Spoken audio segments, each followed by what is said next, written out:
রকমভাবে শুরু করা যায়। এক হচ্ছে তুমি নিজের পুঁজিতে ব্যবসা করতে পারো, আর এক কোম্পানি থেকে নিয়ে ব্যবসা করতে পারো। নিজের পুঁজিতে ব্যবসা মানে কি, তুমি তোমার পোলট্রির বাচ্চা, তোমার ফিড মানে ম্যাশ, মেডিসিন যাবতীয় সব তোমার খরচা, ঠিক আছে। এরকম খরচা করে তুমি নিজে একটা লট তৈরি করতে পারো, লট তুলতে পারো এক।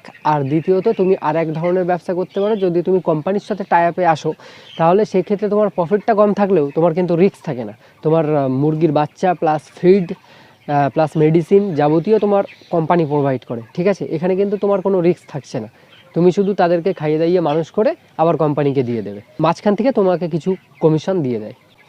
এই হচ্ছে কোম্পানির সাথে ব্যবসা, ঠিক আছে। তো কোম্পানির সাথে টাই আপ করে যদি বিজনেস করতে চাও, তোমার কোনো ইনভেস্ট নেই বলাই ভুল, ঠিক আছে। তোমার সামান্য কিছু ইনভেস্ট থাকবে। কি, তুমি যদি 1000 লট করতে যাও তাহলে হয়তো তোমার 20-22 বস্তা কাঠের গুঁড়ো লাগবে, আর তোমার হচ্ছে কিছু খবরের পেপার কিনতে হয়, আর ইলেকট্রিসিটি বিলটা এটা তোমার নিজের যাবে, ঠিক আছে।